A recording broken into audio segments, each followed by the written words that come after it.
you, welcome to another lecture of the polity series. Now we have done with the fundamental rights, DPSP, the union and its territories, citizenship, article 51A तक हमने कर लिया है.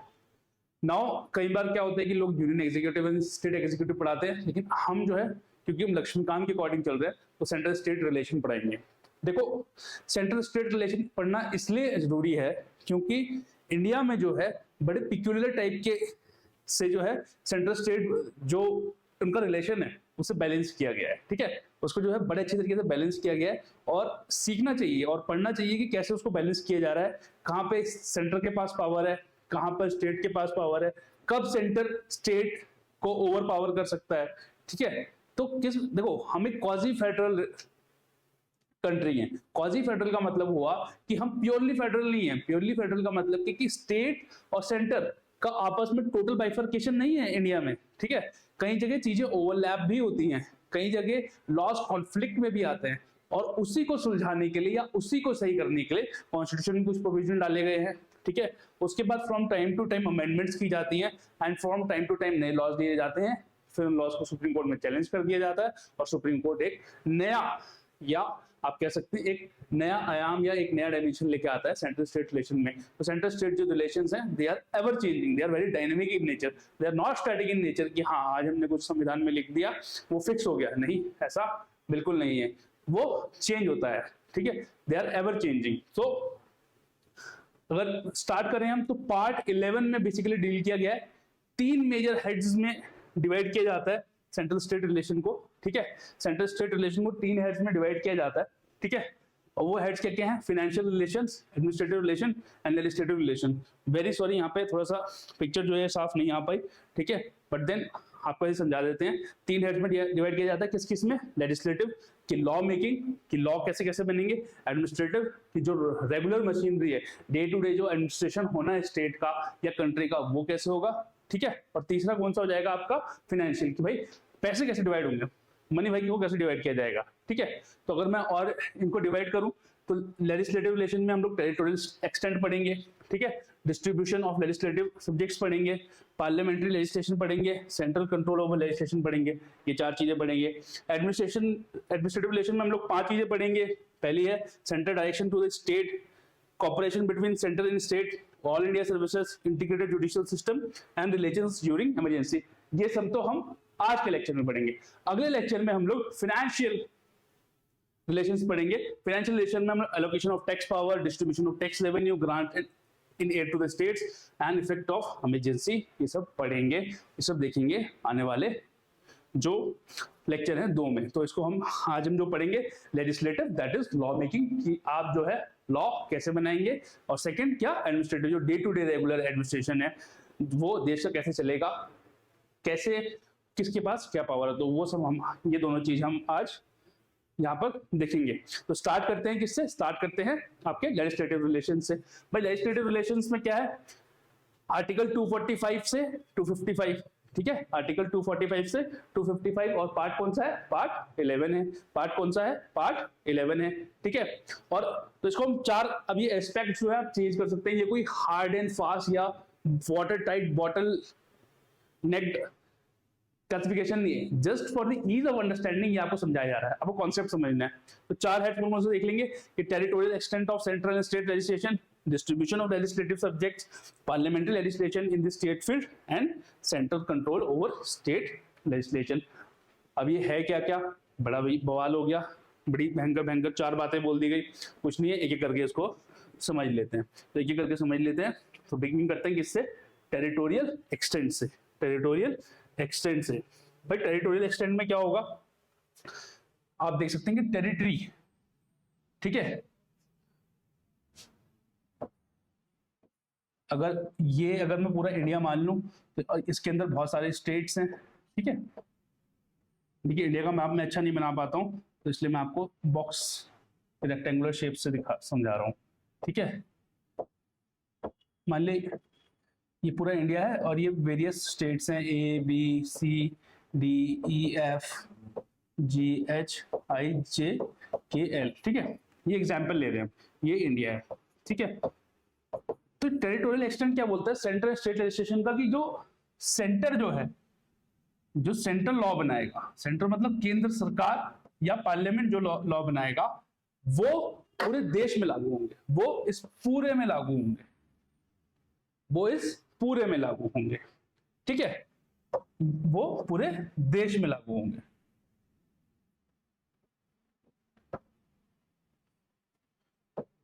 पूरे देश में लागू होंगे। और जो स्टेट बनाएगा वो सिर्फ उस स्टेट में लागू होंगे, सिर्फ उस स्टेट में लागू होंगे, ठीक है, समझ गए आप। मान लिया आपने उत्तराखंड गवर्नमेंट ने कोई लॉ पास किया तो वो सिर्फ उत्तराखंड में लागू होगा, ऐसा नहीं कि वो यूपी में भी लागू हो गया। एक एक्सेप्शन है कि अगर ऐसा पाया जाता है कि जो ऑब्जेक्ट है और स्टेट के बीच में अगर सफिशिएंट नेक्सेस है, ठीक है, सफिशिएंट नेक्सेस है, तो जो है आप पे स्टेट का लॉ लग सकेगा। मान लिया कल को एक स्टेट लॉ निकालता है कि उत्तराखंड के जितने भी लोग हैं वो कल से शराब का सेवन नहीं करेंगे, वो कल से शराब का सेवन नहीं करेंगे, एक ये लॉ निकालते हैं, जितने भी उत्तराखंड के डोमिसाइल सिटीजन है, जिसके पास डोमिसाइल है वो शराब का सेवन नहीं करेगा, ठीक है। अब आप गए बिहार में, चलो बिहार में तो नहीं मिलती है, आप गए यूपी, आप गए यूपी में सहारनपुर, देहरादून में रहते थे आप सहारनपुर में गए, आपने वहां 2 पैग लगा दिए, तो हो सकता है कि यूपी पुलिस आपको अरेस्ट कर ले कि भैया आपके स्टेट में ये कानून है, आप एक उत्तराखंड के डोमिसाइल्ड व्यक्ति हैं, तो आपको जो है उस पर्टिकुलर स्टेट के लॉ के अंडर हम अरेस्ट कर रहे हैं, ठीक है।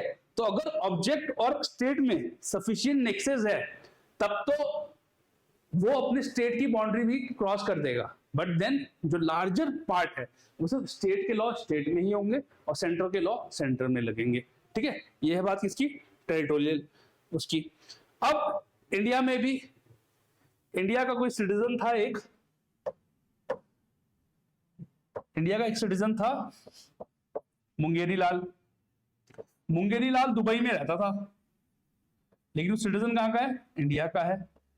मुंगेरी लाल ने पता लगा कुछ कांड कर दिया और वो भाग गया, तो तब जो है मुंगेरी लाल की जो प्रॉपर्टी है दुबई में, तो हो सकता है कि वहां पे भी उसको अटैच किया जा सके या उसको सरकार ले ले और उससे जो है उसको जो हमारे डोमेस्टिक लॉज है उसके अंदर प्रोसिक्यूट किया जाए, ठीक है। तो ये एक्सेप्शन है कि जब आप जो है अपनी बाउंड्री को तोड़ दे रहे हैं, वह तो इंडियन जो सेंट्रल लॉ बनाया वो इंडिया में लगेगा, स्टेट का जो लॉ है वो स्टेट में लगेगा, बट देन स्टेट का लॉ अगर ऑब्जेक्ट और स्टेट के बीच में सफिशिएंट नेक्सेस है तो वो स्टेट की बाउंड्री को तोड़ देगा, ठीक है। अगर जो है इंडिया का कोई सिटीजन बाहर रहता है तब भी जो है टेरिटरी ऑफ इंडिया माना जाएगा, उसको उसकी प्रॉपर्टी को इंडिया की ही टेरिटरी माना जाएगा, ठीक है। बट इस टेरिटोरियल जुरिसडिक्शन पे भी कुछ कुछ प्रॉब्लम्स हैं। प्रॉब्लम्स क्या हैं, कुछ कुछ लिमिटेशंस हैं। भाई पार्लियामेंट की पावर ये नहीं कि यथा है, ठीक है, यही तो ब्यूटी है हमारे कॉन्स्टिट्यूशन की कि अथा कुछ नहीं है, हर चीज पे लिमिटेशन लगाई गई है। तो लिमिटेशन क्या लगा दी, लिमिटेशन भैया 3 लिमिटेशन लगा दी, ठीक है। उन्होंने कहा कि पहले 5, अब तो खैर जो यूनियन टेरिटरीज हैं, जो यूनियन टेरिटरीज हैं कौन कौन सी, अंडमान निकोबार, लक्षद्वीप, अब दादर और नागर हवेली और दमन दीव एक ही हो गई है, ठीक है, और लद्दाख, ठीक है। इनके लिए जो है प्रेसिडेंट जो है अलग से लॉ प्रेसिडेंट डिसाइड करेंगे कि कोई भी पार्लियामेंट का लॉ इन पे डिसाइड लगेगा या नहीं लगेगा। बट देन देखो प्रेसिडेंट क्या है, अनसेट सी थिंग है, अनसेट सी चीज है कॉन्स्टिट्यूशन में कि president means the council of minister. तो कोई भी लॉ किसकी मर्जी से आएगा, काउंसिल ऑफ मिनिस्टर की मर्जी से आएगा, तो रेयरली होता है। बट देन कॉन्स्टिट्यूशन में एक प्रोविजन है कि अंडमान निकोबार, लक्षद्वीप, ठीक है, लद्दाख और दमन एंड दीव, दादर एंड नागर, ये एक ही यूनियन टेरिटरी होगी। तो 5 की जगह भी है, 4 यूनियन टेरिटरी के लिए जो है प्रेसिडेंट डिसाइड कर सकते हैं या मॉडिफाई कर सकते हैं कि इस पे ये लॉ लगेगा या नहीं लगेगा। कौन डिसाइड करेगा भैया इस केस में, प्रेसिडेंट, ठीक है। ये एक केस हो गया। दूसरा केस हो गया 5th और 6th शेड्यूल का। 5th और 6th शेड्यूल का, भाई 6th शेड्यूल में कौन कौन से स्टेट आते हैं पहले ये देख लेते हैं। ठीक है, तो याद रखेंगे आप टैम से, किससे याद रखेंगे, टैम से। तो टैम से कौन कौन से हो गए, त्रिपुरा, असम, मणिपुर और मेघालय। ठीक है, ये 4 स्टेट्स इसमें 6 शेड्यूल में, जिसको हम क्या बोलते हैं, शेड्यूल स्टेट्स या ट्राइबल एरियाज भी बोलते हैं, इसमें ऑटोनोमस डिस्ट्रिक्ट्स होते हैं। ठीक है, तो 5th शेड्यूल की बात करें तो इसमें वेरियस शेड्यूल एरियाज हैं, वेरियस शेड्यूल्ड एरियाज हैं। ठीक है, 5th शेड्यूल में क्या है, वेरियस शेड्यूल एरियाज हैं। तो इन शेड्यूल में कोई भी पार्लियामेंट का लॉ लगेगा या नहीं लगेगा, तो उस स्टेट के गवर्नर को पावर है कि वो डिसाइड कर सकेगा कि लगेगा या नहीं लगेगा लॉ, और लगेगा तो क्या मॉडिफिकेशन के बाद लगेगा। तो एब्सोल्यूट पावर पार्लियामेंट खत्म हो गई, पार्लियामेंट ने एक लॉ पास किया, ठीक है, कि उस पर्टिकुलर डिस्ट्रिक्ट के जो लोग हैं वो शराब नहीं पिएंगे।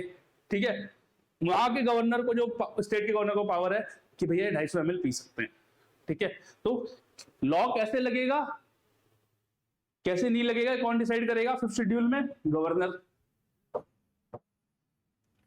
ठीक है, कौन डिसाइड करेगा, गवर्नर। मॉडिफाई किया जा सकता है लॉ, मॉडिफाई किया जा सकता है लॉ।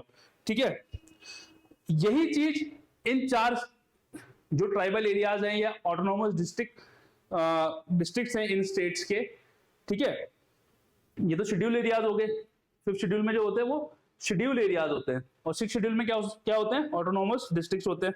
तो इन 4 स्टेट्स के अंदर जो ऑटोनोमस डिस्ट्रिक्ट्स हैं उसमें कोई लॉ लगेगा या नहीं लगेगा, या लगेगा तो कैसे लगेगा, तो सिर्फ असम के केस में, सिर्फ असम के केस में गवर्नर डिसाइड करेगा, और बाकी तीनों के केस में प्रेसिडेंट डिसाइड करता है। ठीक है, बाकी तीनों के केस में प्रेसिडेंट डिसाइड करता है। भैया बहुत तगड़ा कॉन्सेप्ट है ये। ठीक है, मुझे कई साल लगे से समझने में, और अभी भी मैं ढंग से नहीं समझ पाया उसे। ठीक है, तो क्या हुआ, प्रेसिडेंट जो था, 4 जो यूनियन टेरिटरी थी उसके लिए डिसाइड कर रहा कि पार्लियामेंट के लॉ कैसे लगेंगे। 5th शेड्यूल में जो शेड्यूल एरियाज थे उसके लिए गवर्नर डिसाइड कर रहा है, और 6th शेड्यूल में जो 4 इसमें जो ऑटोनोमस डिस्ट्रिक्ट्स में, इन 4 स्टेट्स में जो डिस्ट्रिक्ट है, इसमें असम में तो गवर्नर डिसाइड कर रहा है, बाकी 3 में प्रेसिडेंट डिसाइड करेगा। ठीक है, तो ये थी बात टेरिटोरियल एक्सटेंट की, कि भैया कौन सा लॉ कैसे कहां कहां लागू होगा, कॉन्स्टिट्यूशन ने ये बात कह दी। उसके अलावा बहुत सारी चीजें हैं। अब चलते हैं दूसरी चीज की ओर। ठीक है, अब चलते हैं दूसरी चीज की ओर, और दूसरी चीज क्या है हमारी, डिस्ट्रीब्यूशन ऑफ लेजिस्लेटिव सब्जेक्ट्स। तो ज्यादा कंफ्यूज नहीं होने का, आपने सुना होगा और पढ़ा भी होगा कि 3 लिस्ट होती हैं। 3 लिस्ट कौन कौन सी होती है भैया, यूनियन लिस्ट, स्टेट लिस्ट और कंकरेंट लिस्ट। ठीक है, कंकरेंट लिस्ट 3 लिस्ट होती है। अच्छा, कौन से शेड्यूल में होती है ये भी बता दो जल्दी से, हैं जल्दी से बताओ, कौन से लिस्ट में, कौन से शेड्यूल में है लिस्ट दी हुई है? नहीं 7th शेड्यूल में, 7th शेड्यूल। ठीक है, 5th 6th पढ़ लिया, 7th शेड्यूल में जो है 3 लिस्ट दी गई है, और यही लिस्ट जो है बहुत इंपॉर्टेंट है भैया, याद रखिएगा। यही डिवाइड करती हैं कि कौन कैसे लॉ बनाएगा। ठीक है, तो कौन कैसे लॉ बनाएगा, तो ये भी डिसाइड हो गया। तो यूनियन लिस्ट में जो भी, अच्छा पहले ये देख लेते हैं कितने कितने हैं। ठीक है, तो यूनियन लिस्ट में ना पहले 97 सब्जेक्ट थे, अब 98 है। पहले 97 सब्जेक्ट थे, अब 98 है, एक बढ़ा है। ठीक है, दोनों में यूनियन और कंकरेंट में बढ़े हैं, स्टेट में कम हुए हैं, याद रखिएगा। यूनियन एंड कंकरेंट में बढ़े हैं, स्टेट में कम हुए हैं, 97 से 98। और यूनियन लिस्ट में जो भी सब्जेक्ट्स हैं उस पे जो राइट है लॉ बनाने का, एक्सक्लूसिव राइट, एक्सक्लूसिव लॉ बनाने का राइट किसके पास है, पार्लियामेंट के पास है, या सेंटर के पास है, केंद्र के पास है। ठीक है, इसके अंदर जो भी सब्जेक्ट्स इन्यूमरेटेड हैं उसमें कौन लॉ बनाएगा, उसमें लॉ बनाएगा यूनियन। और इसमें पता है क्या सब्जेक्ट्स हैं जहां की यूनिफॉर्मिटी चाहिए हमें, पूरे देश में हमें जहां यूनिफॉर्मिटी चाहिए कि इन लॉज में यूनिफॉर्मिटी होनी चाहिए डिफेंस में, और जो कि नेशनल इंपॉर्टेंस के सब्जेक्ट्स हैं वो सब यहां डाल दिए गए। जहां हमें कोलैबोरेशन चाहिए यूनियन स्टेट का वो यहां डाल दिए गए हैं कंकरेंट में, और जहां लगता है कि स्टेट का प्रेरोगेटिव है एग्रीकल्चर, ठीक है, पंचायती राज स्टेट, वो सब स्टेट लिस्ट में डाल दिए गए, ठीक है। अब इसमें कैसे आते हैं देखो मैं आपको पढ़ के सुनाता हूँ। Defence, banking, foreign affairs, currency, atomic energy, insurance, communication, interstate trade, commerce, census, audit, ये सब कहाँ मिलेंगे आपको? यूनियन लिस्ट में। तो शुरुआत में कितने थे? 97, बाद में कितने हो गए? 98, ठीक है। अब वहां चलते हैं स्टेट की तरफ। स्टेट में शुरुआत में 66 थे, बाद में 59 हो गए। जब स्टेट लिस्ट बनी थी जो ओरिजिनल कॉन्स्टिट्यूशन शुरुआत में, तो इसमें 66 थे, बाद में इसमें 59 सब्जेक्ट्स हो गए, ठीक है। और ऐसे ही और इसका इसमें जो लॉ बनाने की पावर है वो स्टेट के पास है। इसमें जो लॉ बनाने की पावर है वो एक्सक्लूसिवली स्टेट के पास है। इसमें कैसे आ जाएंगे? Health and sanitation, agriculture, prisons, local government, fisheries, theatres, gambling, ये सब किस में आ जाएंगे? स्टेट लिस्ट में। और इसमें कितने थे शुरुआत में? 47, अब कितने हो गए? 52। इसमें जो लॉ बनाने की पावर है वो दोनों के पास है, सेंटर प्लस स्टेट, दोनों के पास पावर है। इसमें सेंटर प्लस स्टेट दोनों के पास पावर है कि दोनों लॉ बना सकते हैं। तो यूनियन लिस्ट में कौन लॉ बनाएगा? पार्लियामेंट या सेंटर। स्टेट में कौन बनाएगा? स्टेट। और कंकरेंट में कौन किसके पावर है? सेंटर एंड स्टेट के पास पावर है, ठीक है। और ये जो बड़े हैं ना 47 से 52, इसमें से जो 5 जो बड़े हैं वो 5 बड़े थे education, forest, weight and measures, protection of wild animals and birds and administration of justice. ये 42nd कॉन्स्टिट्यूशनल अमेंडमेंट से जोड़े गए थे, ठीक है। और ये स्टेट लिस्ट से उठा के कंकरेंट लिस्ट में डाले गए थे, ठीक है। 42nd कॉन्स्टिट्यूशनल अमेंडमेंट से जोड़े गए थे। अब एक कॉन्सेप्ट और आ जाता है, कि ठीक है दुनिया के सन के अंदर एन नंबर ऑफ थिंग्स है। अब ऐसा तो है नहीं कि वहां 97 ही सब्जेक्ट होंगे, 52 होंगे, कोई नया सब्जेक्ट आ गया। तो उसको क्या बोलते हैं? उसको बोलते हैं रेजिड्यूरी सब्जेक्ट्स। उसको क्या बोलते हैं? Residuary subjects. रेजिड्यूरी सब्जेक्ट्स पे जो लॉ बनाने की पावर है वो इंडिया में पार्लियामेंट के पास है। वो इंडिया में पार्लियामेंट के पास है। ये याद रखिएगा कि जो सब्जेक्ट कहीं भी इन्यूमरेटेड नहीं है उसकी पावर कहां है? उसकी पावर पार्लियामेंट के पास है। और ये प्रेसिडेंट हमने लिया है कनाडा में। ऐसा कनाडा में होता है, कैनेडियन कॉन्स्टिट्यूशन से, ठीक है। कैनेडियन कॉन्स्टिट्यूशन से ये प्रेसिडेंट हमने लिया है। जो रेजिड्यूरी पावर की जो लॉ बनाने की पावर है वो पार्लियामेंट के पास है। यूएसए में क्या होता है? यूएसए में सिर्फ एक ही लिस्ट है, सेंटर की लिस्ट, ठीक है। और जो बाकी बचे हुए सब्जेक्ट्स हैं उस पे जो है लॉ, जो है स्टेट लॉ बनाने की पावर जो स्टेट के पास है। तो यूएसए में एक ही लिस्ट है, सेंटर वाली लिस्ट कर दी, उसको छोड़ के बाद बाकी स्टेट के पास पावर है। और वो तो स्ट्रिक्टली फेडरल वो है, इसलिए है, ठीक है। अब इसी में एक कॉन्सेप्ट आ गया, ठीक है। इसी में एक दिक्कत बाद में आ गई जब 101st कॉन्स्टिट्यूशनल अमेंडमेंट आया आपका। भाई 101st कॉन्स्टिट्यूशनल अमेंडमेंट क्या है? Very good, yes, GST, goods and services tax. Goods and services tax. Goods and services tax में देखो 3 चीजें थी, central GST, state GST and IGST. अब इसमें भी लॉ बनाने की पावर जो है टेरिटोरियली ही डिवाइडेड है, ठीक है। जीएसटी में क्या है कि स्टेट जो है जीएसटी लगा सकता है अपने क्षेत्र के अंदर, सेंटर जो है सेंटर के ऊपर लगा सकता है। जो पता करने वाली बात है, जो आईजीएसटी लगता है, जो इंटर स्टेट ट्रेड पे लगता है, भाई उस पे अगर कोई कानून बनना है तो वो कानून पार्लियामेंट बनाएगी। इंटर स्टेट ट्रेड पे अगर कोई भी कानून बनना है तो उसका जो प्रेरोगेटिव है वो पार्लियामेंट के पास लाई करता है जीएसटी के अंदर, ठीक है। तो ये चीज याद रखिएगा, ठीक है। ये चीज याद रखिएगा कि किसके पास है? जीएसटी के पास है, ठीक है। तो ये थी क्या आपकी 3 लिस्ट, ठीक है। ये थी आपकी 3 लिस्ट। अब इसी में एक कॉन्सेप्ट और आ जाता है कि मान लिया कि कंकरेंट लिस्ट में भाई दोनों के पास पावर है। मान लिया कंकरेंट लिस्ट एजुकेशन ले लेते हैं। एजुकेशन में एक लॉ सेंटर ने बना दिया, एक लॉ स्टेट ने बना दिया, और ये दोनों आपस में कॉन्फ्लिक्ट में आ गए। ठीक है, ये दोनों आपस में कॉन्फ्लिक्ट में आ गए तो क्या होगा कि एक कॉमन सब्जेक्ट था, कंकरेंट लिस्ट है, दोनों के पास पावर है लॉ बनाने की, कि सेंटर के पास भी पावर है, स्टेट के पास भी पावर है। तो सोचो क्या होगा। ठीक है, तो ऐसे में जो लॉ सेंटर ने बनाया है वो प्रिवेल होगा, सेंट्रल लॉ प्रिवेल होगा। ठीक है, इसीलिए इंडिया को क्वाजी फेडरल भी बोला जाता है। थोड़ी सी बहुत जगहों पर सेंटर को पावर ज्यादा है। अगर स्टेट और सेंटर आपस में सेम सब्जेक्ट पे लॉ बना देते हैं तो जो है सेंटर का लॉ प्रिवेल होगा, स्टेट का लॉ प्रिवेल नहीं होगा। ठीक है, अब कहीं जगह ओवरलैपिंग हो जाती है कि ओवरलैप हो गया स्टेट, मतलब अब क्या होता है कई बार ना किसी लॉ को डिफाइन करना ही मुश्किल हो जाता है, ये किसी से रिलेटेड है, तो ओवरलैपिंग होगी तो वहां पे भी जो है सेंटर का लॉ प्रिवेल होगा। ठीक है, तो ये याद रखिएगा, जहां पे भी सेंट्रल स्टेट लॉ में कॉन्फ्लिक्ट होगी सेंटर का लॉ प्रिवेल होगा। तो ये थी बात किसकी, ये थी डिस्ट्रीब्यूशन ऑफ लेजिस्लेटिव सब्जेक्ट्स, कि कैसे कैसे लॉ मेकिंग किसके सब्जेक्ट में बनाई जा सकती है। अब तीसरा चलते हैं कहां, parliamentary legislation in the state field.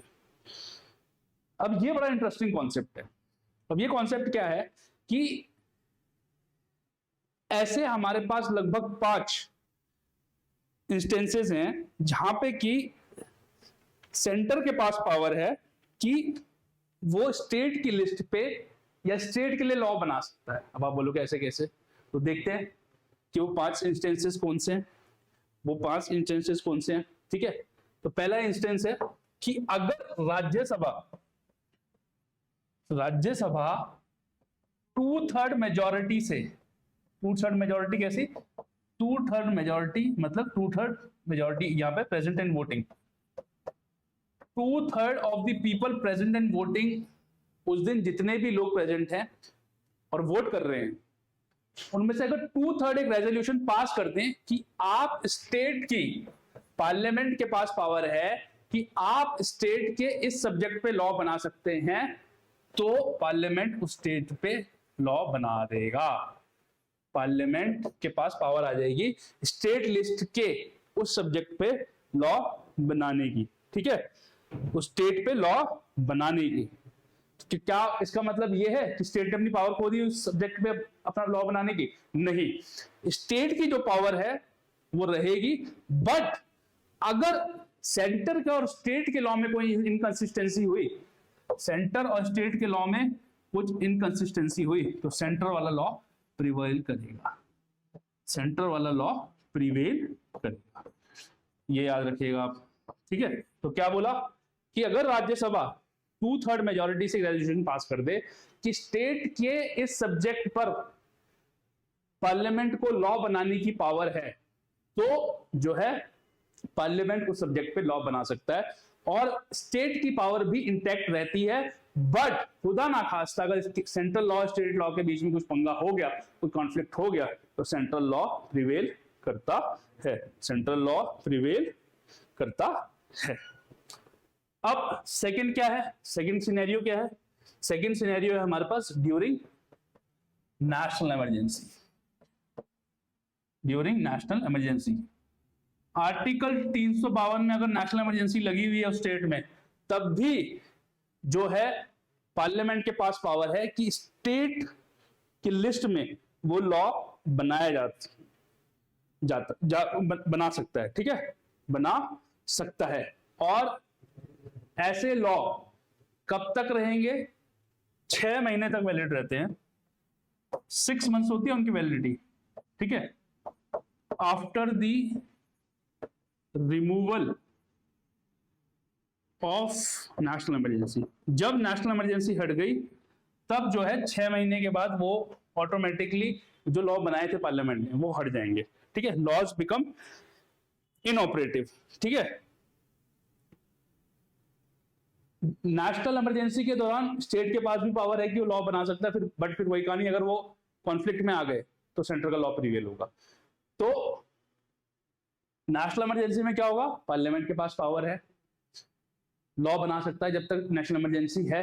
जिस दिन नेशनल इमरजेंसी हटी, वो जो लॉ पार्लियामेंट ने बनाए थे उनकी जो अवधि है वो 6 महीने। अगर मान लिया स्टेट एक लेजिस्लेशन पास करता है कि ये लॉ रहेगा, तब अलग बात है, लेकिन उसकी जो अवधि है वो 6 महीने है, उसके बाद वो लॉ इनऑपरेटिव हो जाएगा। और स्टेट की जो पावर है लॉ बनाने की वो भी इंटैक्ट रहेगी। बट फिर वही बात कि अगर स्टेट लॉ और सेंट्रल लॉ आपस में कॉन्फ्लिक्ट में आते हैं तो जो है सेंट्रल वाला लॉ प्रिवेल करेगा। ये थी सेकेंड सिचुएशन, जब जो है पार्लियामेंट के पास पावर है स्टेट पे लॉ बनाने की। तीसरी जो है वो है कि जब स्टेट खुद रिक्वेस्ट कर दे, जब स्टेट खुद रिक्वेस्ट कर दे, तो 2 और more states, single state request नहीं कर सकता भाई, ये याद रखिएगा, सिंगल स्टेट कभी भी रिक्वेस्ट नहीं कर सकता, ठीक है, ये याद रखिएगा, लिखा हुआ है ये बात, सिंगल स्टेट नहीं याद रखेगा, 2 या 2 से अधिक स्टेट, ठीक है, एक रेजोल्यूशन पास कर दें कि भाई पार्लियामेंट भैया आप आइए और हमारे इस सब्जेक्ट पे, मान लिया कोई ए सब्जेक्ट है, इस पे लॉ बनाइए, इस पे लॉ बनाइए, तो पार्लियामेंट के पास पावर आ जाएगी कि वो इस पे लॉ बना सकता है, ठीक है वो इस पे लॉ बना सकता है। बट जब स्टेट ऐसा करेगा तो इस केस में स्टेट की पावर चली जाएगी, जो स्टेट के पास पावर है उस सब्जेक्ट पे लॉ बनाने की, स्टेट जो है एक प्रकार से सरेंडर कर देगा कि हमने जो है ये आज से ये जो ए सब्जेक्ट है ये आपका है, पार्लियामेंट का है, आप ही इस पे लॉ बनाएंगे। स्टेट जब एज अ रेजोल्यूशन पास कर देगा, 2 और मोर स्टेट्स जब एज अ रेजोल्यूशन पास कर देंगे तो ये पावर किसके पास आ जाएगी, ये पावर आ जाएगी पार्लियामेंट के पास, और पार्लियामेंट ही उस लॉ को, जब वो लॉ बन जाएगा, पार्लियामेंट के पास ही पावर है कि उसे अमेंड करे, उसे हटा दे, उसके साथ जो मर्जी करे, और स्टेट कुछ नहीं कर सकता। स्टेट ने अपने उस पर्टिकुलर सब्जेक्ट पे लॉ बनाने की पावर गवा दी है, ठीक है, जब 2 या 2 से ज्यादा स्टेट ऐसा करते हैं, ठीक है। तीसरा क्या है, तीसरा है टू इंप्लीमेंट इंटरनेशनल एग्रीमेंट्स, ठीक है, इंटरनेशनल एग्रीमेंट्स। तो इसको अप्लाई करने के लिए या अप्लाई करने के लिए भी सरकार जो है स्टेट के लिस्ट पे लॉ बना सकती है, और वो स्टेट पे बाइंडिंग है, याद रखिएगा। मान लिया हम लोगों ने ट्रिप्स, जो trade related intellectual property rights, ठीक है, उसको साइन करके आ गए हमारे जो प्रधानमंत्री जी थे या जो भी मैं जब से डेलीगेट गया, अब हमारे ऊपर बाउंडेशन बन गई कि हम जो है अपने डोमेस्टिक जो आईपीआर लॉज हैं उनको स्ट्रेंथन करें। अब उनको स्ट्रेंथन करने के लिए हो सकता है कि कहीं वो जो सब्जेक्ट है वो स्टेट की लिस्ट में हो, तो क्योंकि वो एक इंटरनेशनल एग्रीमेंट है और हम उसे साइन करके आए हैं और हमारी ड्यूटी बनती है कि हमें स्टेट अपनी कंट्री में उसको अप्लाई करना है, तो तब भी पार्लियामेंट के पास पावर है कि वो स्टेट की लिस्ट में जो है बना सकता है, क्या बना सकता है, लॉ बना सकता है, ठीक है। और जो लास्ट रूल है, जो लास्ट है वो है प्रेसिडेंट रूल, ठीक है। आर्टिकल नेशनल इमरजेंसी थी और आर्टिकल 356 या 365 के अंदर अगर प्रेसिडेंट रूल लगा दिया जाए, अगर प्रेसिडेंट रूल लगा हो तो भी जो है पार्लियामेंट के पास पावर है कि वो स्टेट के सब्जेक्ट पे लॉ बना सकता है, और इस केस में लॉ जो है इनऑपरेटिव नहीं होगा, इनऑपरेटिव नहीं होगा खुद ब खुद। उसको इनऑपरेटिव करने के लिए स्टेट गवर्नमेंट को एक लॉ पास करना पड़ेगा कि ये जो लॉ जब प्रेसिडेंट रूल था बनाया गया था और इसकी अब कोई वैधता नहीं है, तो लॉ ऑटोमेटिकली इनऑपरेटिव नहीं होता, बट उसको इनऑपरेटिव करना पड़ता है स्टेट के द्वारा। तो ये थे 5 सिनेरियो, कौन से, जबकि पार्लियामेंट के पास पावर आ जाएगी स्टेट की लिस्ट पे लेजिस्लेट करने की, ठीक है। ये तो कौन सी बात थी, ये बात थी जब सेंटर के पास पावर आ गई या पार्लियामेंट के पास पावर आ गई स्टेट लिस्ट में जो भी सब्जेक्ट दिए गए हैं उस पे लॉ बनाने की, ठीक है। अब जो चौथा है और लास्ट जो है लेजिस्लेटिव रिलेशन में, वो है central control over state, central control over state. Centre का कुछ कुछ कंट्रोल है, देख लेते हैं क्या क्या कंट्रोल है। कॉन्स्टिट्यूशन बोलता है कि गवर्नर के पास पावर है कि वो कोई भी बिल प्रेसिडेंट की एक्शन के लिए रिजर्व कर सकता है, ये गवर्नर का एक प्रेरोगेटिव है, डिस्क्रिशनरी है। गवर्नर कौन बिठाता है? सेंटर। तो किसका पावर आ गया? सेंटर का। ठीक है, किसका पावर आ गया? सेंटर का। तो गवर्नर के पास पावर है कि वो कोई भी बिल रिजर्व करवा सकता है प्रेसिडेंट का, प्रेसिडेंट के एक्सेंट के लिए। ठीक है, और उस बिल को प्रेसिडेंट का एक्सेंट मिल जाए तो वो पास हो जाएगा। प्रेसिडेंट के पास एब्सोल्यूट वीटो भी है, वो मना कर दे तो खारिज कर दे कि जो है इसको हम या तो उसको खारिज कर दिया जाए। खारिज कैसे होगा? कि इस पे हम लॉ बनाएंगे ही नहीं। ठीक है, इस पे इसको हम लॉ बनने ही नहीं देंगे। प्रेसिडेंट ये कह दे, प्रेसिडेंट उसको पास कर दे। ठीक है, या प्रेसिडेंट रख के रखे, प्रेसिडेंट का प्रेरोगेटिव है। बट इंटरेस्टिंग बात ये है कि अगर ऐसा कोई लॉ जो कि रिजर्व किया गया था गवर्नर के द्वारा और प्रेसिडेंट ने उसको पास किया, और ऐसा कोई लॉ पार्लियामेंट के लॉ में से कॉन्फ्लिक्ट में आ गया, तो अभी केस 1 में कि अभी वो लॉ पास हुआ है, एक लॉ सेंटर का बना हुआ था, गवर्नर ने रिजर्व किया, उसको प्रेसिडेंट के एक्शन के लिए भेजा, प्रेसिडेंट ने उसको एक्शन दे दिया। अभी जो सेंटर का लॉ था, वो ये वाला जो लॉ है सेंटर के लॉ से कॉन्फ्लिक्ट में आ रहा है, अभी ये लॉ प्रिवेल करेगा।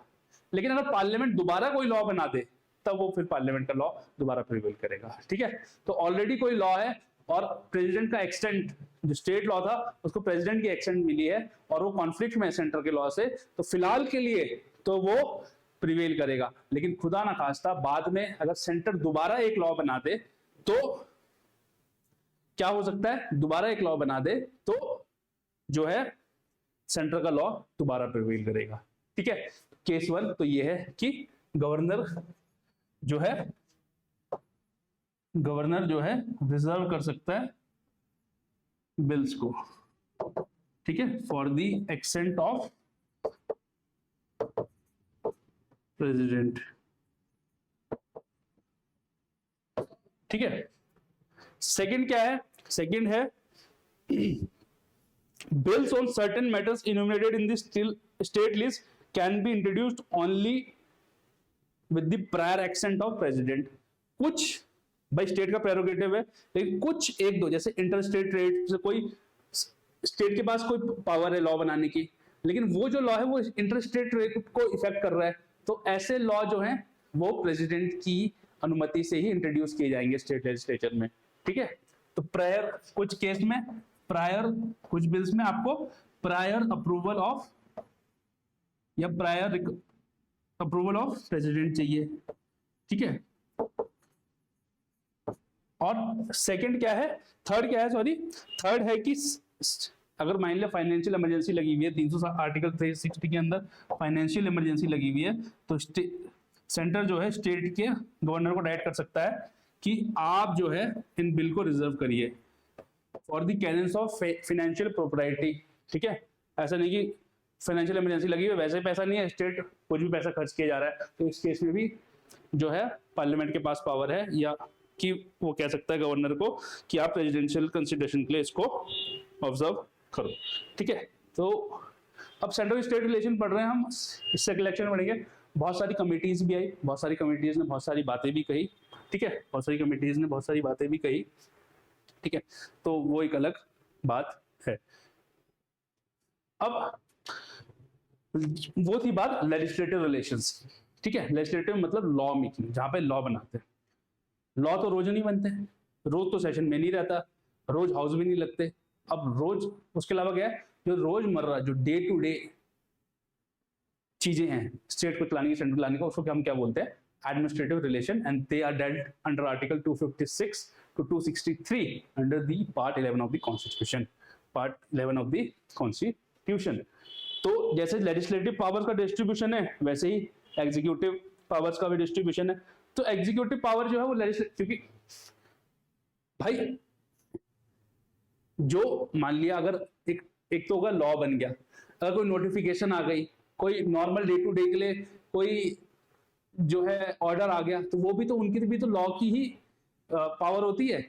तो जो एग्जीक्यूटिव है, जो एग्जीक्यूटिव डिस्ट्रीब्यूशन है ना, वो लेजिस्लेटिव डिस्ट्रीब्यूशन की तरह ही है, वो लेजिस्लेटिव डिस्ट्रीब्यूशन की तरह ही है। इंडिया में, ठीक है, कुछ भी अलग नहीं है, कुछ भी अलग नहीं है, ठीक है। जो एग्जीक्यूटिव डिस्ट्रीब्यूशन है, जो जैसे कि लेजिस्लेटिव पावर डिवाइडेड थी वैसे ही एग्जीक्यूटिव पावर भी डिवाइडेड है, कि भैया जो यूनियन लिस्ट में था उसके एग्जीक्यूटिव डिसीजन यूनियन लेगा, जो स्टेट लिस्ट में था उसके एग्जीक्यूटिव डिसीजन स्टेट लेगा, जो कॉन्करेंट लिस्ट में था उसके एग्जीक्यूटिव डिसीजन दोनों लेंगे, ठीक है, उसके एग्जीक्यूटिव डिसीजन दोनों रहेंगे, ठीक है। अब इसमें दो चार कॉम्प्लिकेशन है, इसमें दो चार, लेजिस्लेशन में तो जो है उठा के एक दूसरे को हम लेजिस्लेटिव पावर नहीं दे रहे, बट एग्जीक्यूटिव जो डिसीजन मेकिंग पावर है वो एक दूसरे को दी जा सकती है। ये बड़ा क्लासिक चीज है, ये बड़ी क्लासिक चीज है, ठीक है। अब स्टेट को यहां पे भी थोड़ा सा डाइल्यूट किया गया है। स्टेट को क्या डाइल्यूट किया गया कि एग्जीक्यूटिव पावर जो स्टेट लिस्ट पे है उसमें प्रेरोगेटिव तो स्टेट का है एग्जीक्यूटिव एक्शन लेने का, लेकिन खुदा ना खास्ता पार्लियामेंट कोई लॉ बना देता है, कोई कॉन्स्टिट्यूशनल प्रोविजन होता है इस पर्टिकुलर टू दैट इफेक्ट कि भैया इस पे जो है यूनियन ही लॉ बनाएगा या यूनियन ही एग्जीक्यूटिव डिसीजन लेगा, जैसे डिफेंस ऑफ इंडिया, ठीक है, उस पर स्टेट कैसे एग्जीक्यूटिव डिसीजन ले लेगा, ठीक है। एग्जाम्पल है, स्टेट तो वैसे भी डिफेंस तो वैसे भी जो है यूनियन लिस्ट में, मान ले कोई सब्जेक्ट ले लिया हमने स्टेट लिस्ट का, ठीक है, अब ये से कुछ मिल नहीं रहा है और उस पे जो है लिखा हुआ है कि पार्लियामेंट कोई लॉ बना देगी इसके एग्जीक्यूटिव डिसीजन भी हम ही लेंगे, तो जो है तब पार्लियामेंट के पास पावर आ जाएगी, तब पार्लियामेंट के पास पावर आ जाएगी, ठीक है। तो मिनट का रेस्ट ले लेते हैं, पानी पी लेते हैं।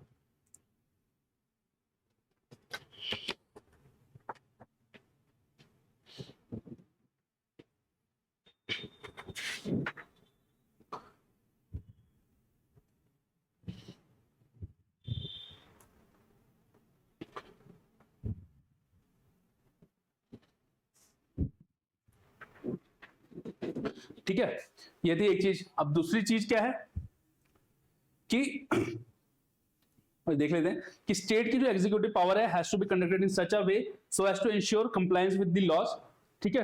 जो स्टेट की आप इसमें दो चीजें डाल दी गई, ठीक है, इसमें दो चीजें डाल दी गई, ठीक है, और ये ऑब्लिगेशन है स्टेट एंड सेंटर की, ठीक है, ये स्टेट एंड सेंटर की ऑब्लिगेशन भी है कि स्टेट की जो एग्जीक्यूटिव पावर है जब आप उसको एक्सरसाइज करेंगे, ठीक है, स्टेट जो है अपनी एग्जीक्यूटिव पावर को जब भी एक्सरसाइज करेगा तो वो ऐसे एक्सरसाइज करेगा कि जो भी लॉ पार्लियामेंट ने बनाए हैं उससे कंप्लाई करे। ऐसे नहीं कि आपने जबरदस्ती मजाक मजाक में, आपको पता है कि पार्लियामेंट ने एक लॉ बना रखा है और आपने मजाक मजाक में उसके अपोजिट एक लॉ बना दिया, ठीक है, आप ऐसा नहीं करेंगे, ठीक है। और दूसरा क्या है कि आप जो है सेंटर की जो पावर है लॉ मेकिंग की, आप उसको प्रिजुडाइज नहीं करेंगे। आप ऐसा नहीं कि उसको, एक कॉन्सेप्ट होता है कलरफुल लेजिस्लेशन का, वो कभी पढ़ेंगे, ठीक है, आपने ऐसा नहीं कि घुमा फिरा के सेंटर की जो पावर है लॉ मेकिंग की एग्जीक्यूटिव उसको अंडरमाइन कर दिया, तो आप ऐसा भी नहीं करेंगे, तभी आप अपनी स्टेट के। तो ये डायरेक्शन है किसको? स्टेट को, ठीक है, ये डायरेक्शन किसको है? स्टेट को है, ठीक है। और अगर आप ऐसा करते हैं तो अगर आर्टिकल 365 भी है फिर एक, ठीक है, आर्टिकल 365 भी है कि आपको जो है अगर आप कोई डायरेक्शन दिया सेंटर ने और आपने कंप्लाई नहीं किया तो प्रेसिडेंट रूल लगा देंगे वहां। और वो वाला प्रेसिडेंट रूल कौन सा आर्टिकल के अंदर लगता है? लगता है वो 356 में ही है, लेकिन उसका जो बेसिस होता है वो 365 में मिलेगा आपको कि आपने कंप्लाई नहीं किया ऑर्डर से, ठीक है, आपने कंप्लाई नहीं किया ऑर्डर से, ओके। तो वो थी ऑब्लिगेशन। देखो ये जो है उल्टा हो गया, ठीक है। Now these are the centred, आप इसको छोड़ दीजिए, obligation of the state and centre मैंने आपको पढ़ा दिया। जो हमने दो चीजें पढ़ी है, स्लाइड ऊपर नीचे हो गई एक्चुअली। जो obligation of state and centre है वो ये दोनों है कि स्टेट जो है अपने एग्जीक्यूटिव पावर कैसे इस्तेमाल करेंगे कि वो सेंटर के एग्जीक्यूटिव पावर को अंडरमाइन नहीं करेगी और प्रिजुडाइज नहीं करेगी। अगर आप ऐसा करते हैं, सेंटर ने कोई डायरेक्शन दिया आपको और अगर आपने नहीं माना तो आर्टिकल 365 के अंदर प्रेसिडेंट रूल लगा दिया जाएगा, ठीक है। ये थी दो चीजें। तीसरी जो चीज है इसके अंदर वो है central direction to the state, ठीक है। This is central direction to the state कि सेंटर जो है स्टेट को डायरेक्शन दे सकता है इन केसेस के लिए कि आप जो है ये काम कर लीजिए या अपनी एग्जीक्यूटिव पावर को ऐसे इस्तेमाल कर लीजिए। जल्दी देख लेते हैं कौन कौन से केसेस हैं भाई। Construction and maintenance of means of communication declared to be of national importance और military importance by the state, इसे आप प्रोटेक्ट करो। इसमें यहाँ अब पुलिस कहाँ लगेगी, कहाँ लगेगी, वो स्टेट का प्रेरोगेटिव है, लेकिन कोई मिलिट्री इंस्टॉलेशन आने वाली है या डीआरडीओ को सेंटर बनना है, हो सकता है कि सरकार को जो है टेम्पररी वहां पुलिस वाले भेजने पड़े, तो पावर तो किसके पास है? स्टेट के पास। लेकिन क्योंकि वो नेशनल इंपॉर्टेंस का एक इंस्टीट्यूशन है, उसको सेफगार्ड करना नेशनल इंपॉर्टेंस के लिए बहुत जरूरी है, तो सेंटर जो है स्टेट को डायरेक्शन देगा कि आप अपनी पुलिस वहां भेजिए और उसको उसकी सुरक्षा करवाइए। ठीक है, ऐसी चीजें। Measures to be taken for the protection of the railways within the state. भाई रेलवे क्या है? तो नेशनल प्रॉपर्टी है, रेलवे मिनिस्ट्री के अंडर आती है, लेकिन उसकी पटरियां कहां से जा रही है? उसकी पटरियां तो स्टेट से जा रही है ना, तो लगता कोई खोल के ले गया पटरी बीच में से, ठीक है, तो उसका सेफगार्ड करेंगे।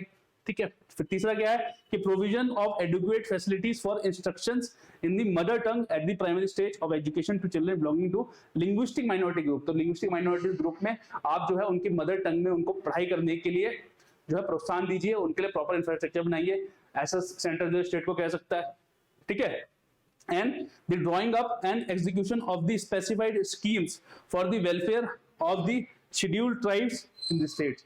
ठीक है, तो जो भी शेड्यूल्ड ट्राइब्स हैं उनके वेलफेयर के लिए आप ऐसा करिए, ऐसा डायरेक्शन भी सेंटर स्टेट को दे सकता है। ठीक है, और जो लास्ट है इसमें, या अभी तो लास्ट क्या जो डेलीगेशन को लेकर है वो है म्यूचुअल डेलीगेशन ऑफ फंक्शंस। देखो म्यूचुअल डेलीगेशन ऑफ फंक्शन क्या है, ये थोड़ा सा आप ध्यान समझना कि लेजिस्लेटिव डेलीगेशन तो नहीं हो सकता कि एक दूसरे को मैं लॉ मेकिंग पावर दे दी। वहां पर हमने देखा कि पार्लियामेंट के पास बहुत सारी पावर थी कि भैया राज्यसभा रेजोल्यूशन पास कर दे, प्रेसिडेंट रूल लग जाए, नेशनल इमरजेंसी लग जाए, इंटरनेशनल कन्वेंशन को इफेक्ट देने के लिए, या 2 और मोर स्टेट्स कर दे, तब जो है पावर जो है वहां पे चले जा रही थी पार्लियामेंट का। लेकिन हमने एक भी केस नहीं देखा जहां पार्लियामेंट की पावर स्टेट के पास आ जा रही थी। ठीक है, बट एग्जीक्यूटिव एक्शंस में, या आप कहें कि जो एडमिनिस्ट्रेटिव एक्शंस हैं उसमें जो है अगर उसमें ऐसा करना है तो ऐसा किया जा सकता है। ठीक है, एक दूसरे को पावर दी जा सकती है, एक दूसरे को पावर दी जा सकती है। ठीक है, एक दूसरे को पावर दी जा सकती है, लेकिन जिसे दी जा रही है ना उसका कंसेंट जरूरी है, जिसे दी जा रही है उसका कंसेंट जरूरी है, जिसे दी जा रही है उसका कंसेंट जरूरी है। मान लिया अगर सेंटर की पावर स्टेट को दी जा रही है तो स्टेट का कंसेंट जरूरी है, अगर स्टेट की पावर सेंटर को दी जा रही है तो स्टेट का जरूरी है। ठीक है, लेकिन लेजिस्लेटिव में सेंटर और स्टेट जो है डेलीगेशन जो है लेजिस्लेटिव फंक्शंस का डेलीगेशन पॉसिबल नहीं है इंडिया में, बट एग्जीक्यूटिव का है। ठीक है, अब पहले बात करें सेंटर की बात कर लेते हैं। अगर सेंटर का कोई एग्जीक्यूटिव फंक्शन है तो उसको देगा कौन? उसको देगा प्रेसिडेंट। किसको देगा? भाई स्टेट को देगा, और मर्जी भी किसकी चलेगी? स्टेट की चाहिए, तो कंसेंट ऑफ द स्टेट। तो president on the consent of the state government can delegate a central executive function to the state. समझ गए बात को? भाई प्रेसिडेंट के पास पावर है कि प्रेसिडेंट जो है पहले स्टेट की परमिशन लेगा कि भैया आप ऐसा करो कि सेंटर का ये जो एग्जीक्यूटिव एक्शन है आप इस पे जो है डेलीगेट करो, या इस पे आप इस डिसीजन करो। ऐसे ही स्टेट के केस में गवर्नर लेगा। ठीक है, स्टेट के केस में गवर्नर लेगा, किसकी कंसेंट चाहिए होगी? फिर सेंटर की। किसकी कंसेंट चाहिए होगी? सेंटर की, और स्टेट का जो फंक्शन है वो डेलीगेट कर देगा। भाई स्टेट का बॉस कौन? गवर्नर।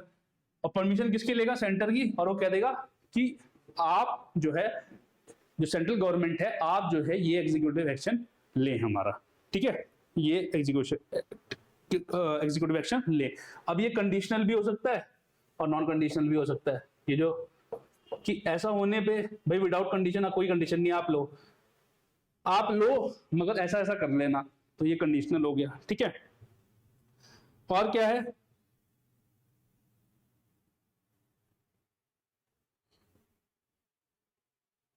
अब इसी में एक चीज आपने देखी थी कि सेंटर के पास पावर थी स्टेट का लॉ, स्टेट के सब्जेक्ट में लॉ बनाने की। अभी हम किसकी बात कर रहे हैं? एग्जीक्यूटिव एक्शन की। अभी हम किसकी बात कर रहे हैं? एग्जीक्यूटिव एक्शन की। फर्क इतना है कि इस केस में भी एग्जीक्यूटिव एक्शन पे जो है सेंट्रल जबरदस्ती थोप सकता है, स्टेट पे जबरदस्ती थोप देगा कि ये तुम हमारे बिहाफ पे ये एग्जीक्यूटिव एक्शन तुम लो ही लो। बट वो जो डेलीगेशन है वो प्रेसिडेंट नहीं करेंगे, वो डेलीगेशन पार्लियामेंट करेगा।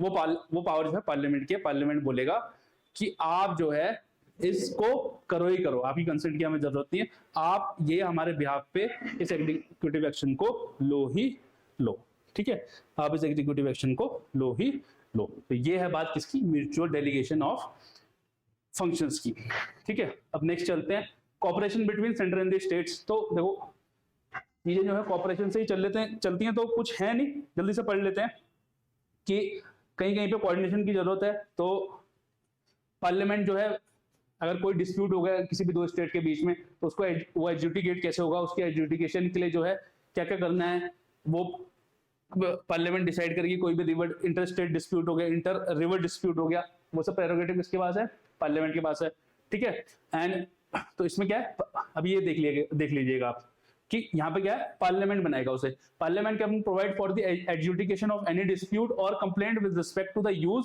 Distribution and control of waters of any interstate river और रिवर वैलीज। तो उस रिवर का कैसे यूज होगा, कौन किसको कितना पानी मिलेगा, उसकी उस पे लॉ बनाने की पावर किसे है, पार्लियामेंट को, ठीक है। Then president can establish an interstate council. भाई इंटरस्टेट काउंसिल कौन से आर्टिकल के अंदर है भैया, आर्टिकल 263, याद रखिएगा, very very important. Interstate council आप कौन से आर्टिकल के अंदर बनाते हैं, आर्टिकल 263 के अंदर। तो क्या बोला जा रहा है कि president can establish an interstate council to investigate and discuss subject of common interest between the centre and the states. Third क्या है, full faith and credit to be given throughout the territory of India to public acts, records, judicial proceedings of the centre and every state. ये भाई आपस में mutually बात चल रही है स्टेट की कि सम्मान करना है एक दूसरे का, ठीक है, कोऑर्डिनेशन की बात है, ठीक है। और लास्ट क्या है, parliament can appoint an appropriate authority to carry out the purposes of the constitution provision relating to the interstate freedom of trade, commerce and intercourse. ऐसी कोई अभी तक बनाई नहीं गई है, ऐसी कोई बॉडी अभी तक बनाई नहीं गई है। तो ये है बात किसकी, cooperation between centre and states की, ठीक है। अब आगे चलते हैं सेंटर स्टेट रिलेशन में। तो अगला है आपको ऑल इंडिया सर्विसेज। भाई ऑल इंडिया सर्विसेज आपने सुना होगा, जिसके आप सब लोग पढ़ाई करते ही हैं, ठीक है। तो तीन ही ऑल इंडिया सर्विस है अभी, IAS, IPS एंड IFS। ये IFS इंडियन फॉरेस्ट सर्विस है, ठीक है, इसको IFS भी बोलते हैं वैसे, ठीक है। फॉरेस्ट सर्विस जो है ये तीन ही ऑल इंडिया सर्विस हैं, इसी में आपको कैडर एलोकेशन होती है, और किसी सर्विस में आपको कैडर एलोकेट नहीं होता, जोन एलोकेट हो सकता है, ये सब एलोकेट हो सकता है, लेकिन कैडर आपको इन तीन ही सर्विसेज में मिलेगा, ठीक है। ये जो था ये 1947 तक जो था ना, ये 1947 तक IAS जो था ICS था, इंडियन सिविल सर्विस, और ये IPS जो था इंडियन पुलिस था 1947 तक। और इंडियन फॉरेस्ट सर्विस तो आपकी 1966 में बनाई गई थी, जो इंडियन फॉरेस्ट सर्विस की स्थापना की गई थी वो जो है 1966 में बनाई गई थी। और ऑल इंडिया सर्विस बनती कैसे है, राज्यसभा एक रेजोल्यूशन पास करता है, राज्यसभा एक रेजोल्यूशन पास कर दे कि ऑल इंडिया सर्विस बनाई जानी है, तो ऑल इंडिया सर्विस बन सकती है। ऑल इंडिया सर्विस जो है सेंट्रल स्टेट रिलेशन की क्यों इंपॉर्टेंट है, क्योंकि आप इसको जो है एक प्रकार से जो है फेडरल फीचर का अगेंस्ट भी समझ सकते हैं, क्योंकि ये जो है सेंटर और स्टेट दोनों कंट्रोल करते हैं, ठीक है। इसको रिक्रूटमेंट तो कौन कर रहा है, रिक्रूटमेंट तो आपका UPSC कर रहा है इन तीनों सर्विसेज की, और वो काम कहाँ कर रहे हैं, स्टेट में कर रहे हैं, कैडर स्टेट का है, फिर सेंटर डेपुटेशन भी जाते हैं, कई बार लड़ाई भी होती है, जैसे वेस्ट बंगाल और सेंट्रल वाला आपने मुद्दा देखा होगा, ठीक है। बट देन ये माना जाता है कि जो एक्सपर्टीज है, क्योंकि बहुत ब्रिलियंट बच्चे जाते हैं, ठीक है, बहुत अच्छे बच्चे जाते हैं इन सब में, ठीक है, very cream of the country जाती है इन सर्विसेज में, तो माना जाता है कि जो एक्सपर्टीज है उनकी वो आपको सेंटर पे भी मिल रही है, स्टेट पे भी मिल रही है, और दोनों जगह मिले, इसलिए ये ऑल इंडिया सर्विसेज बना दिया हमने, ठीक है। जो एक्सपर्टीज है इन तीनों सर्विसेज की वो जो है दोनों मिले, तो इसीलिए जो है रिक्रूटमेंट सेंटर कर रहा है, कैडर स्टेट में है, लोग जो है सेंटर डेपुटेशन पे भी चले जाते हैं, तो ये है ऑल इंडिया सर्विसेज की बात, ठीक है। और इनको आप जो स्टेट गवर्नमेंट सस्पेंड कर सकती है, लेकिन हटा नहीं सकती, क्योंकि कॉन्स्टिट्यूशन के अगर आप आर्टिकल 311 या 312 में पढ़ेंगे तो कोई भी ये कॉन्स्टिट्यूशनल प्रोविजन है कि जिस अथॉरिटी ने आपको अपॉइंट किया है उससे नीचे की अथॉरिटी आपको हटा नहीं सकती। और इन तीनों को अपॉइंट कौन करता है, इनफैक्ट इन तीनों को अपॉइंट कौन करता है, इन तीनों को अपॉइंट करते हैं प्रेसिडेंट, इन तीनों को अपॉइंट करते हैं प्रेसिडेंट, ठीक है। Now the next is public service commission, ठीक है। अब भाई दोनों टाइप की सर्विस हैं, ठीक है, स्टेट में भी सर्विस चाहिए, ठीक है, स्टेट में भी स्टेट सर्विसेज होती हैं, ठीक है, बहुत सारे बच्चे स्टेट सर्विस जो उसमें पीसीएस भी बोलते हैं, provincial civil services, SDM, deputy SP, tehsildar, naib tehsildar, ये सब स्टेट की सर्विसेज होगी। ठीक है, सेंट्रल सर्विसेज फिर उसके लिए जो होता है सेंट्रल यूपीएससी है आपका, यूनियन पब्लिक सर्विस कमीशन, ये आपका आईएएस, आईपीएस, ठीक है, आईईएस, इन सब का रिक्रूटमेंट ये करता है। ठीक है, और ये क्या होता है, स्टेट पब्लिक सर्विस कमीशन होता है, एसपीएससी। ठीक है, अब देखो एसपीएससी का जो चेयरमैन होता है ना, ये उसको नियुक्त तो गवर्नर करता है, उसको नियुक्त तो गवर्नर करता है, उसको अपॉइंट तो गवर्नर करता है, अगर उसको रिमूव प्रेसिडेंट करता है। ठीक है, उसको रिमूव प्रेसिडेंट करता है, उसको रिमूव प्रेसिडेंट करता है। ठीक है, उसको रिमूव कौन करता है, प्रेसिडेंट करता है। ऐसे ही एक प्रोविजन होता है, अगर दो स्टेट जो है आपस में लिख के दे दें कि भैया हमारे लिए जो है जेपीएससी बनाया जाए, जैसे joint public service commission. Joint public service commission जो बनता है, इसके जो मेंबर्स और चेयरमैन होता है, उसको अपॉइंटमेंट प्लस रिमूवल दोनों ही प्रेसिडेंट करता है, अपॉइंटमेंट प्लस रिमूवल दोनों ही प्रेसिडेंट करता है। तो ये बात याद रखिएगा, ज्वाइंट पब्लिक सर्विस कमीशन में अपॉइंटमेंट प्लस रिमूवल दोनों ही प्रेसिडेंट करते हैं। ठीक है, और भी क्या है कि कई स्टेट जो है रिक्वेस्ट करते हैं कि आप जो इन सर्विसेज को जो है यूपीएससी को इंस्ट्रक्शन दे दे कि हमारे बिहाफ पे इन सर्विसेज को या रिक्रूटमेंट कंडक्ट करा ले, तो वो भी यूपीएससी कर सकता है। ठीक है, ये है बात किसकी, पब्लिक सर्विस कमीशन की। अब now the second last topic, थोड़ा सा लंबा लेक्चर हो रहा है, इंटीग्रेटेड जुडिशियल सिस्टम। तो जुडिशियल सिस्टम इंडिया में कैसा है, नीचे हैं आपके डिस्ट्रिक्ट कोर्ट्स, उसके बाद आते हैं हाई कोर्ट्स, उसके बाद आता है सुप्रीम कोर्ट। ठीक है, अब यहाँ आपके पॉस्को कोर्ट्स, ठीक है, और आपका सीबीआई मान लो, अच्छा ठीक है, फैमिली कोर्ट्स, ये सब आपके डिस्ट्रिक्ट कोर्ट्स के लेवल पे हो गए। हाई कोर्ट के इक्विवेलेंट आप ट्राइब्यूनल्स को मान सकते हैं, लेकिन ट्राइब्यूनल की अपील भी जो है इन दोनों के बीच में कहीं आता है ट्राइब्यूनल। ठीक है, तो ये एक हायरार्की है, तो लेकिन जो हायरार्की क्या है, district court, high court and supreme court, तो ये इंटीग्रेटेड जुडिशरी है। यहाँ पे जो रिक्रूटमेंट होता है ये स्टेट करता है, हाई कोर्ट और सुप्रीम कोर्ट में जो है पैनल बनाया जाता है, कोलिजियम सिस्टम करता है। ठीक है, हमने आपको पढ़ाया भी है। ठीक है, बहुत सारे कोलिजियम पे एक तो प्रॉपर हमारा डिस्कशन भी है। ठीक है, दोबारा पढ़ा देंगे, कोई बात नहीं। ठीक है, तो इंटीग्रेटेड जुडिशरी है।